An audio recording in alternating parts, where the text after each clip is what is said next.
Well, you are very cheerful, very happy. So please say something. The Expedition 38 and 39 prime crew is ready for final qualification exams on the Russian segment of the International Space Station. Do you confirm? Yes. Okay. Do you have pens here? Yes, here are the pens. Take one and please sign. Please put the date. You should have put something in Japanese. Please sign it. You see, you would have gotten 1 point for that. Well, thank you.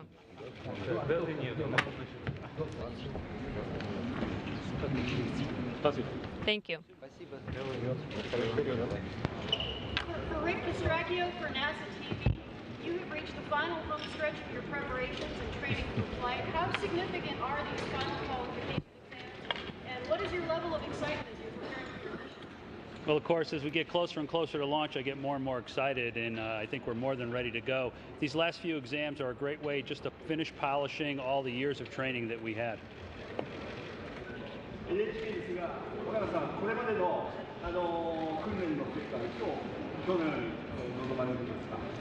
そうですね、今日は最終的なおさらいの訓練試験ですので、これまで2年半にわたって学んできたこと、チームとして学んできたことをここで活かせればなというふうに思ってます。どういうお気持ちですか？そうですね、打ち上げまで約3週間、近づいてきてるなという感じで、緊張しながらいい意味でのね、緊張感を維持して、訓練に臨めていると思います。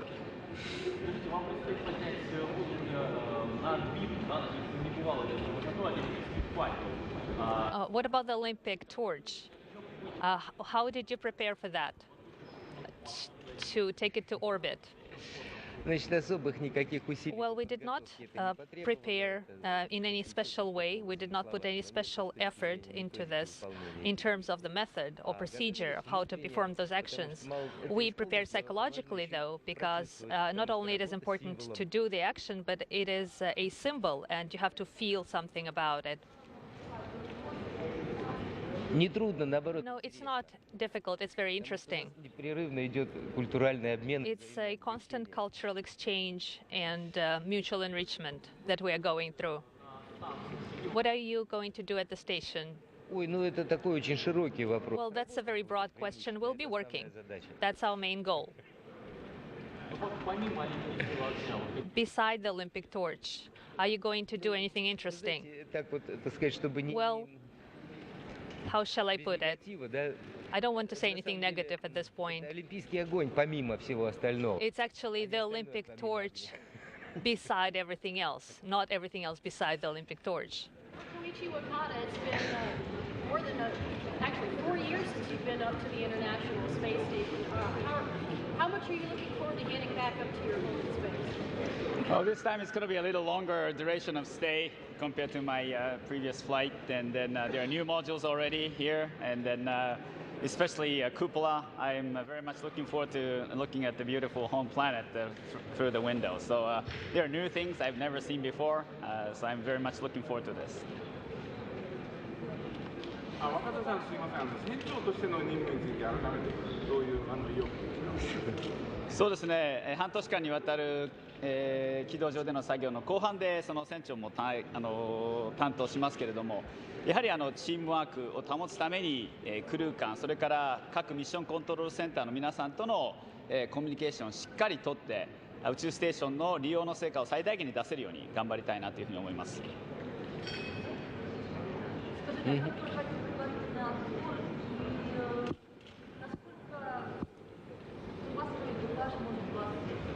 What about the backup crew? Are they ready? Yes, 100%. We are 100% interchangeable. They can replace us anytime.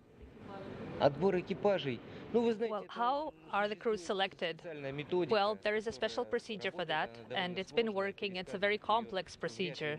I don't think I should be doing it right now. It's something that's been going on for a long time. Well, thank you very much. Спасибо. Спасибо. Thank you, thank you, thank you for great questions.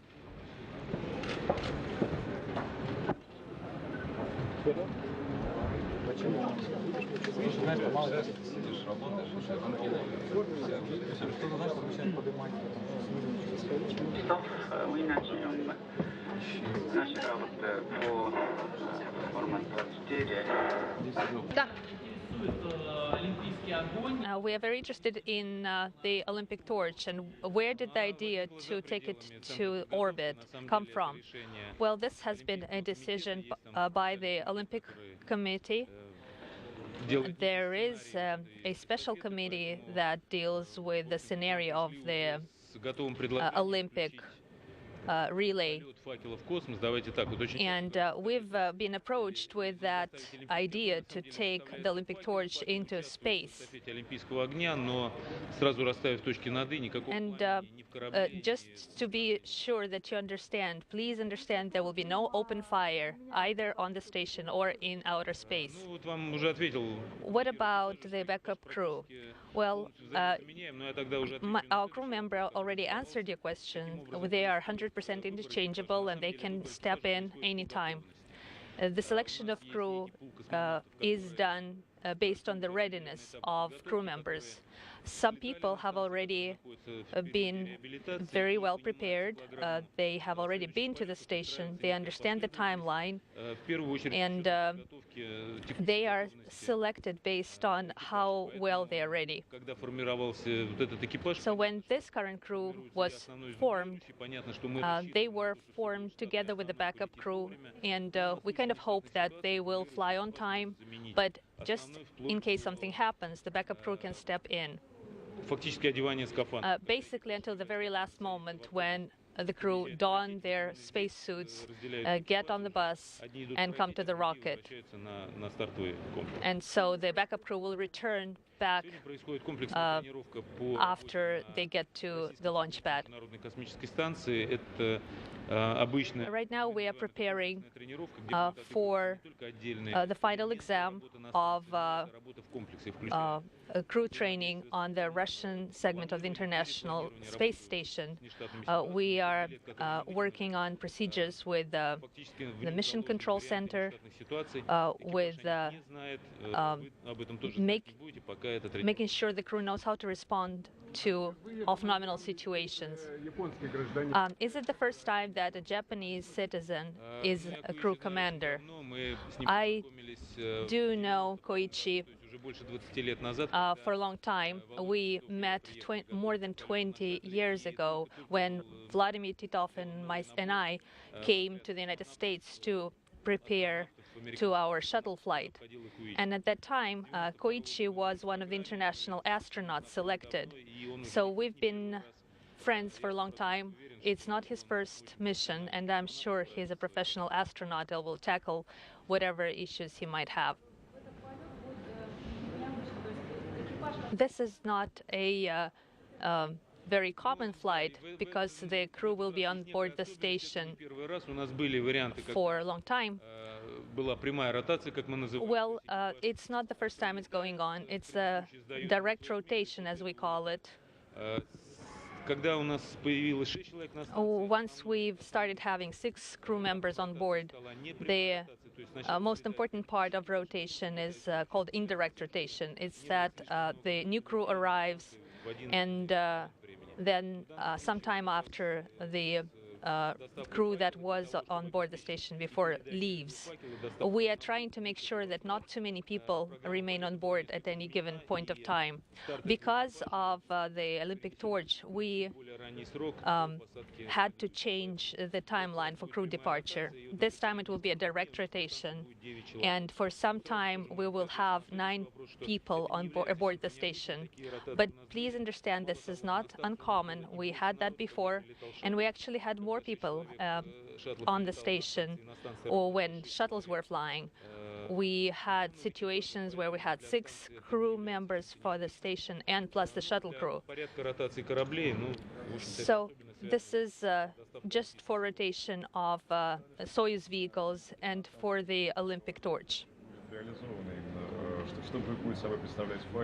And what will that torch be like? Well, it will be a very similar torch to what you have on the ground. You know that there's been many Olympic torches manufactured.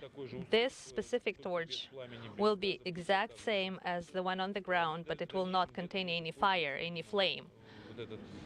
So most probably this torch will be used during that relay on the ground. But right now it is planned to we are planning to deliver it to the station and then send it back. Like Mikhail Turin told you before, we did not have to prepare in any special way for that. But once we saw the mock-up of that torch, we worked a lot with that. We kind of had to outfit the torch itself in order to secure it for space use. We had to put a fixture so that we could secure it in space. Will there be any imitation of the open fire? Well, what's the use for that? You know, there cannot be any open fire in space, so why should we deceive people? The fire that had been lit in Greece is now traveling en route, but we are not planning any open fire in space. The torch is pretty light. It did not have to be modified for space flight in any special way. The only thing what I meant is what I mentioned about the bracket to secure it.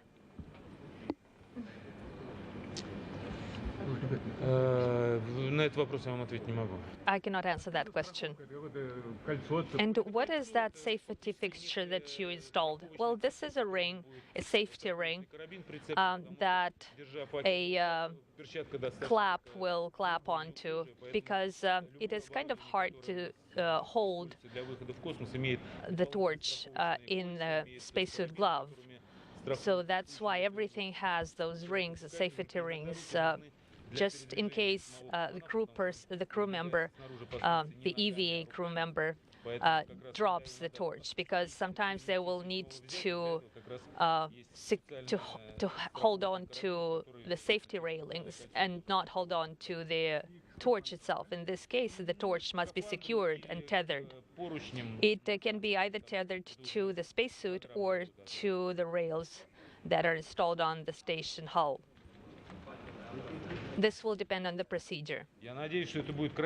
I hope it will be a beautiful ceremony.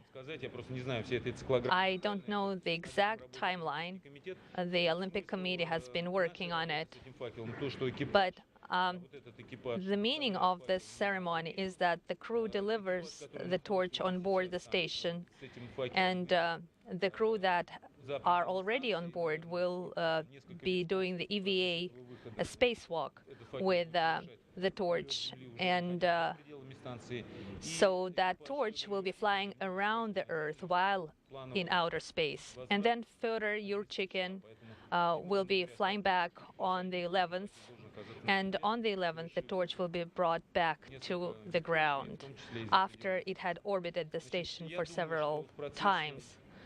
I think that it will be a separate scenario for the flight, and most probably the torch will be handled inside the station as well, and there probably will be a handover ceremony from one crew to the next, but you'll see it when we get to that point.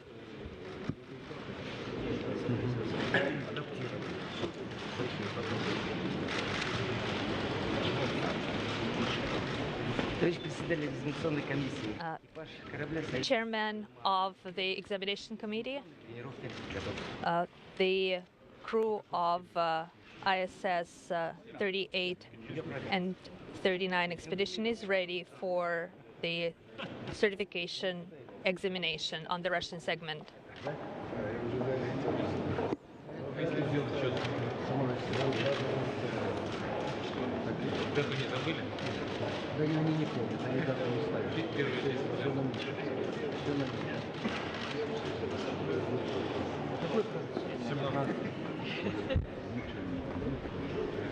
Факел в прошлый раз пропал.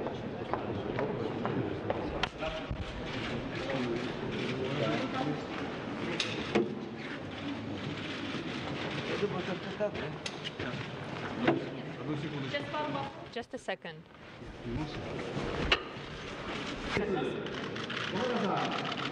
いよいよ最後の試験となりました。どういうお気持ちですか？そうですね、最後の試験なので、きちんと、みんなでチームワークを取っていい仕事ができるように頑張りたいなというふうに思います。For NASA TV, for both Rick and Koichi, you're both veterans of multiple spaceflight and space shuttle missions to the International Space Station. How are you looking forward to flying up to the space station on the Soyuz vehicle, and what are some of the differences in training and the challenges for you both? I guess I could take a shot at that. Yeah, I've flown on the space shuttle several times. Of course, it was a great vehicle, but it's interesting to have the opportunity to fly on a different vehicle. I've really enjoyed the training here in Star City, and I'm looking forward to a great mission. Yeah, Echo, Rick flew on the shuttle up and down before, but this is my first time to actually launch and land on a Soyuz spacecraft. So it's a new challenge for me, and I very much look forward to this new experience. This question could be addressed to me also, because I also took part in flight in shuttle flights. Thank you. And for you, Mikhail, this will be the first single day rendezvous to the space station. So what are you looking forward to in terms of the differences from just the 2-day rendezvous versus the 1-day rendezvous? I don't think there is a big difference in comparison, but as everything new, it is exciting. Just to test it. Mikhail, it's your second day of training. How can you evaluate the first day of your eval training? Was it difficult on the Russian segment, or is it going to be more difficult today? I wouldn't be comparing those days. Each one of them is dedicated to an important part of the program. So both days are equally hard and equally challenging. Yes, I'm very happy with the work we've been doing. We are very happy with the interaction of the crew and also with the flight control team on the ground. We realize that we do understand each other very well, and we are backing each other up. Thank you very much.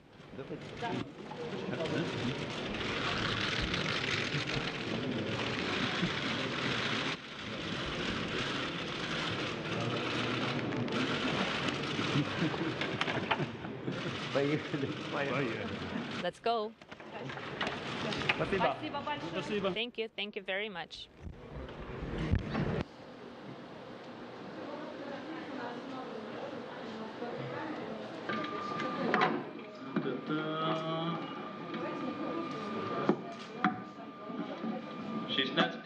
Sonny Williams, veteran NASA astronaut and now the director of the Gagarin Cosmonaut Training Center here in Star City, Russia. Sonny, right behind you inside that Soyuz module are astronauts Rick Koichi and Mikhail Turin preparing for their mission. And just a little over a year ago, you yourself were taking those Soyuz qualification exams preparing for your flight. Can you tell us what's going on in that Soyuz right now and how the crew is getting ready for the mission? Sure. This is a very important stage of the training. What they're going through is the whole launch day, rendezvous day, and then undocking and landing day. It's going to take 8 hours, which in real life would take, of course, 6 hours to get to the station, and then after undocking, another 4 hours to get back to the Earth. So it's slightly compressed, but it is really a summary of all the critical dynamic operations that the Soyuz will perform going up to the station and then coming back home to Earth. And lastly, Sonny, you've been there and done that. How would you compare the fidelity of the Soyuz map in these tests to the real thing? Actually, it's pretty darn close. You know, we do training like this and training in a hydro lab or the neutral buoyancy lab for spacewalks. We do robotic training on a computer, and all of those elements of training are very realistic and really get you ready so that you're feeling when you're going through this critical operations like you've done this before, and you're not necessarily nervous like, oh, I've never seen this before. So it's really good, and this is great training that these guys are going through right now. And you know, my comment to them as they were getting ready was have fun, because if they can start to imagine what it's really going to be like when you're riding on a rocket. It's a lot of fun.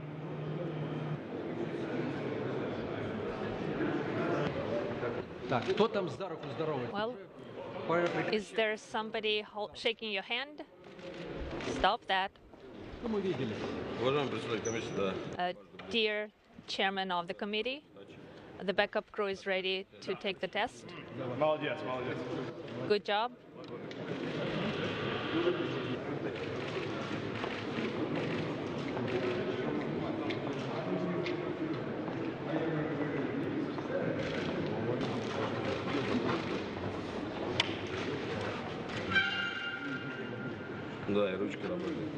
Yeah, the pen is working.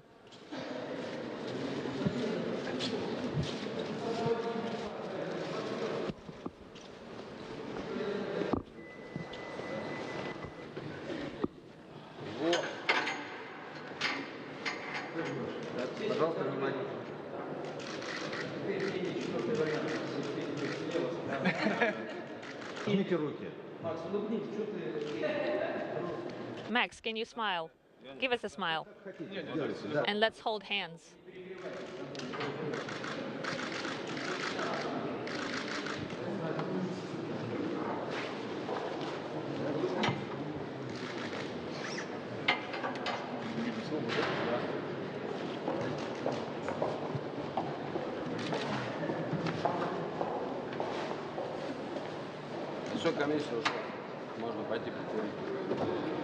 Well, I guess we can leave now because the commission members have stepped out.